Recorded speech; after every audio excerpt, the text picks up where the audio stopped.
welcome to Got Clutter, Get Organized, the conversation. I'm excited because I have returning guest expert Felicia Wallace Benton, and we're going to talk about our spaces.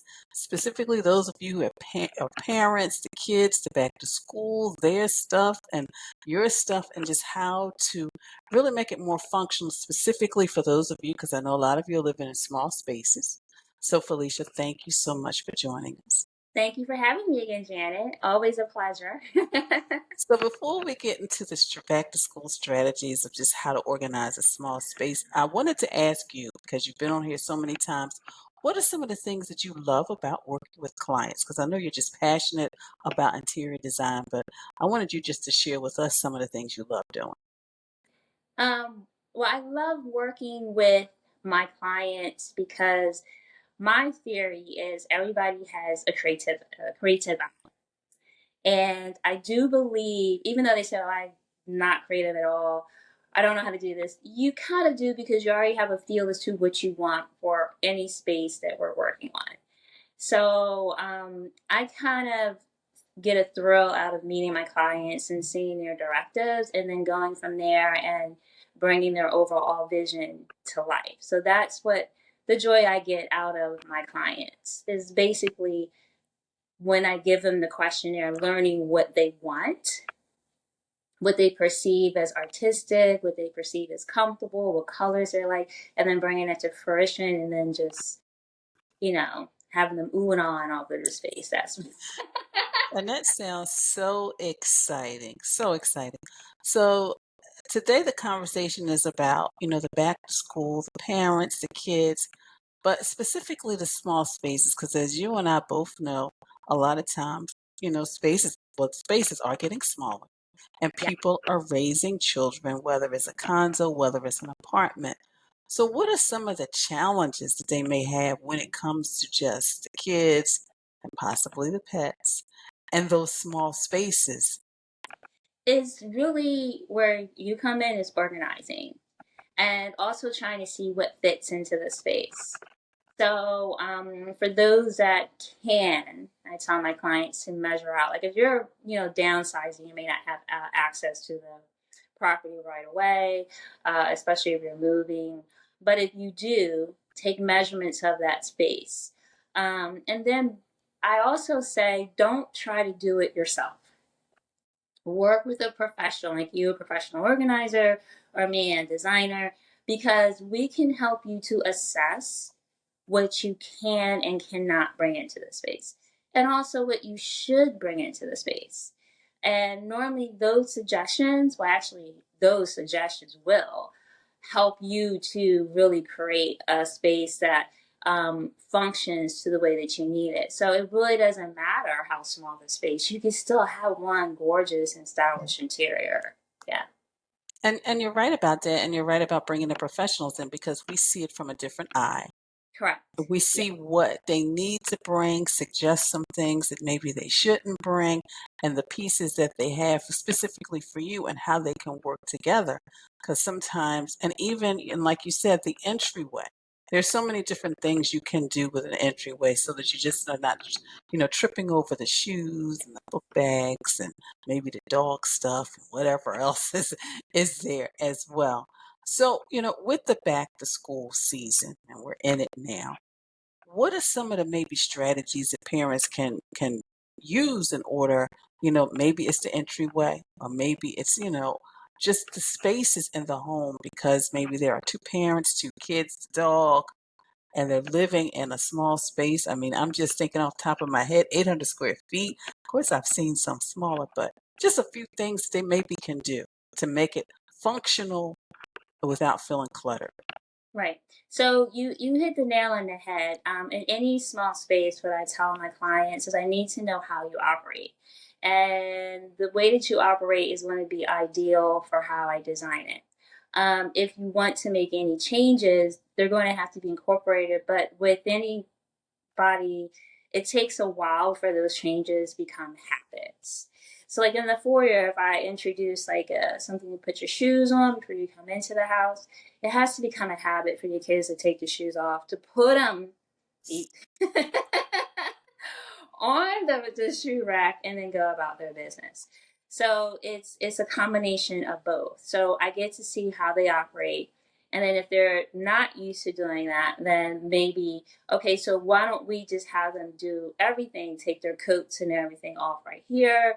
So it becomes habit. It just becomes like routine. Keys and everything are picked up here. So, oh yeah, shoes come off, get my keys, shoes go on. You know what I mean? It's just, it's habit. And then it becomes routine. And then it's how they operate.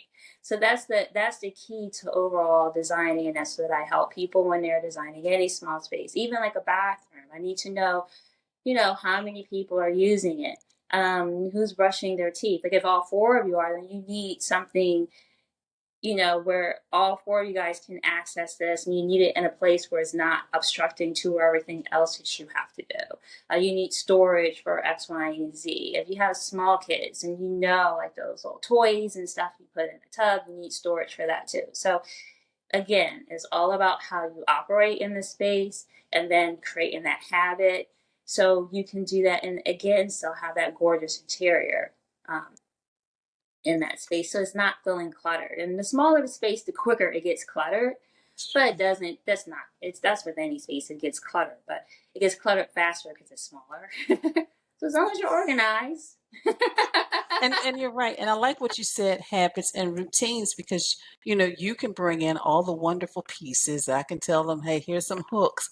But if they don't get into the habit of doing it, then it's really, not serving the purpose that it was meant to. Correct. And you're right. No matter what the square footage of a space is, it can be organized. And I remember someone when we're talking about habits, how they thought they were creating something because they wanted the entryway organized. But what they didn't realize was one of their children was just commuting back and forth to college, and he didn't even have a place to put his book bag. He's like, I understand that you don't want me to put it here, but where can I put Can it? I put it? So Yes. where can I put it so that you're not upset and I still have access? So, and I like that thing what you said about, just how many people brush their teeth. Some people don't think about that. Because if you've got if you've got one bathroom and then everybody, you've got four, humans in the household, everybody's brushing their teeth. It's all of those different accessories. So that is so true, Yeah. Felicia. All of those And things. for college students, it's the same way. Like when they're going back to school, they have to know what they need to get organized. For freshmen, is they kind of keep it easy because they tell you in advance what you need to bring. For upperclassmen, you have to really sit your kids down and really say, like, okay, what do you need versus what do you want for the space? And then where are you living? Are you still living in the dorms or are you moving off campus? And then what's the size of your space? Because the last thing you want to do is overwhelm your kid with so much stuff that they are in a room which they can't concentrate, and that happens more likely because then they're like, where do I study? Like I can't study in my room. And that's another thing, like if you have a kid that's off campus and not living like in a dorm facility, you have to really have them not just design their space for them to live and study, but also make sure that they can live and study in that space. If not, then you have to incorporate certain things to make it comfortable so they don't feel like they need to go someplace else to study unless they really do because of their roommates or whatever. But yeah. And you're right about that, Felicia. And of course, when you were talking about, I had a flashback when I went away the first time to college. My neighbors did not. They asked my mother, "Is she coming back?" Because I had to stay. That's when the station wagons were popular with the long back. And my neighbor was like, "Is she coming back?" 'Cause I had that thing packed. And you're right. You take so much stuff. I mean, I took my prom gown, Felicia. Let's be realistic. I didn't need it. I didn't use it. I didn't need it. So you're right. Taking all that stuff. And also, if you are living in a small space and you do have a child that's going back and forth, then where is all that stuff when they're off campus during the summer? Where's all that Where stuff is it going to go? going? Yes. Where's all that stuff going to go? Yeah. Yeah. Yeah. And Wow. this is stuff again. I know I'm just an interior designer. They may say you're an organizer, but we get pigeonholed into just doing that in particularly. But if you were to sit there and say, hey, I have a kid that's going away, they're moving into I need to know what to do, we can help you iron out, like even think through the process of doing this, because it's almost like you have a kid that's now moving away into a small space. That's how I look at it. That has to function for what they need to do and succeed in college. Just like if you have I can't tell you the number of people I have. So I just have an apartment. I don't need you. But I just need to organize my. I'm like, okay, well then, you need me. It's more to it than that. It's more to it than that. As an apartment dweller, it's more to it. You got Yeah, spaces. If you're working from home, most of the time you don't have a separate office. Yeah, there's a lot of different things. yeah, But I wanted to just mention, so when my goddaughter went away, she's a graduate now, college graduate, yeah. But when she went away, she came to me. She said, Aunt Janet, I want to make sure I make my room functional. I was so happy, Felicia. And, and because the beds are different now, I actually was able to okay, this is how we're going to use the space underneath the bed to maximize, because I know you're going to bring a lot of stuff. And she was given a lot of stuff. So you're right. You're so right. And you're right. When people think because the space is small and there's not a lot of space, they don't need help. But that's when you and I really can come in and say, hey, you've got wasted space here. Or because of what you do, you can actually go out and find pieces that really can fit the space without being overwhelming, but also can give it that, beautiful aesthetic that everybody always yeah. wants when they just open the door and they're like, yes. So, That is 100% correct, and I don't think people realize it. I think they equated the cost with the size of their space. Like if it was bigger, then I can evaluate what I'm going to spend. But that's not it. It's really for you to enjoy your space, which would be contribute to a better living for you. And that's what I tell people. It's not just what I charge. What I'm doing is I am creating a space for you and your family to function in, which is going to improve your life. Because you spend most of your time either at work or at home, like it's true. realistically. And who wants to come home to a space that's cluttered and not functional, especially if you have kids and you're trying to get them. And the best way I tell my clients who are doing like family rooms and even their kids rooms, you have to have a system. And when you have a system, it's easier for me to design on that system, because then you can say, oh, this is here, that's here. And then your kid can pick up those habits and put everything back when it belongs. And that helps to keep the space beautiful and wonderful for whenever you have those surprise guests. Even if you want to entertain, you're not running around like a chicken with your head cut off trying to put all the toys away and get everything straightened out, because everything is already in this place. So you can do some freshening up here and there. And trust me, those clients that take that advice think they love me. Like I'm some type of miracle worker, and it's like I am not, but I'm glad I could help you. But it's just because it's you followed that advice, and that just helps pretty much everybody when they're And you're right. designing a small space. Mm-hmm. And you're right. You're right. I mean, the end of last year, I helped. He was 10 at the time. He's 11 now, and just kind of went in his room and really helped him purge. And because he's got a very creative mind, and it was just getting rid of all that stuff so he could come in, sit at the table, that his mother set up, his little art space, and he could just create, whether he wanted to write, whether he wanted to draw. And I think sometimes that's important as well, even if you are in a small space, an apartment, a condo, is creating those spaces for the kids, not only to play, but also to create as well. So And that's creating important. spaces for you too as a parent. I've That's come true. across some people that like, and like I don't have no space to myself. It's like, yes, you do. And I help them to create those niches so they can. It's like, this is my little personal retreat, and trust me, that brings back your sanity. As a parent, like, because this is my downtime, this is my area, and that helps you, to turn it off, to relax, to do whatever, regenerate. And I don't think most people really understand that. That's the voodoo that we do. That's something we have to That's the And voodoo you're we right. do. And that is true. That is true because as a parent, you need to kind of recharge yourself and Hmm. so that you can be that parent, that spouse, that partner, whatever you are in your Right. role in this world. So Felicia, I always ask this question and I know I probably asked it to you 100 times, but what are some of the ways that you stay organized? Because I know, you work with clients, you're a wife, you take care of your mother and all of those things and community things as well and church stuff as well. So how do you like manage it all? Oh my gosh, I try my best to have systems in place. Hmm. And I think I told you this before. I have a home for just about everything. Like I try to put it back in its home. And I guess I'm kind of like a kid with nostalgia. Like I think everything has a personality. So I put it in its home, it's happy. That's the thing. Like, oh, it's really upset right now. I gotta put it because in essence, it's not that it's upset. It's upsetting me because it's clutter.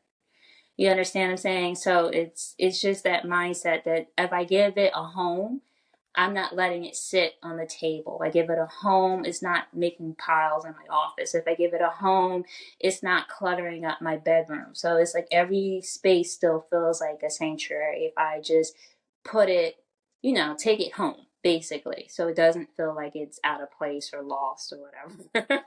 Oh, I love it. Everything has to As its be home. put Yeah. in its home. Now, the question is, do I do that all the time? No. Well, only person who does. But the system is there. And that's what I try to tell my clients. As long as you have the system, you go to the system and it's like butter. It just works. It's just very smooth. Yeah. And I know it because I do it all the time. Like I may, you know, have those days where it's just like, okay, you're not going home today. But, Yeah. Yeah. And I understand that, Felicia, 'cause especially when you are out, whatever, you could be just out having a really great time with family and friends, and you come home and you're a little tired. Or you could be working with a client all day long. You don't right. really feel like you just want to like maybe just get relaxed and then just go to bed or have a conversation with your husband. But I understand because there were times after I get when finished with a client, all I want to do is eat something and then just curl up in my comfortable space and just binge watch something. So I truly understand. And the thought of just putting something back in my inbox or whatever, it's like, I'll do that in the morning. So I Yeah. understand. I And then understand. think also on the other side, when you do that, when you put everything back in its home and you're rushing or you're like at a panic to find it, you know where it is. And that is true. Yeah. That is true. So, And that mhm. is a tip that I hope all of you watching and listening will kind of think about and finding a place where you could just put things so that in your rush, you can actually find what you're looking for. Well, Felicia, I could always talk to you all day long. But Aw. how can the listeners, as those watching, connect with Okay, they can definitely reach out to me via my website. Is www.designing-your-vision.com.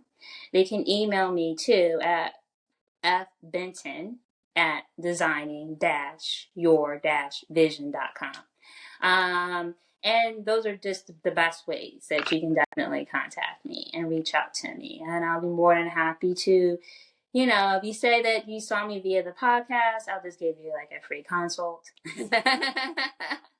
We'll go from there. Help you get started so you can get the process moving. Because it's nothing like living in a space that you don't feel comfortable in because it's cluttered. And trust me, once you get everything together, and it is sometimes it can happen in a day depending upon how much you do, but it's not going to really happen overnight. But once it happens, you're just going to be like mind blown, and you're like, why didn't I do this sooner? Basically, so so you yeah. heard those watching and listening. Reach out to Felicia. I will have all of her contact information in the show page. Well, Felicia, thank you so much again for just sharing some nuggets on how we can actually make our small spaces functional. No, my pleasure, Janet. Always fun. Thank you.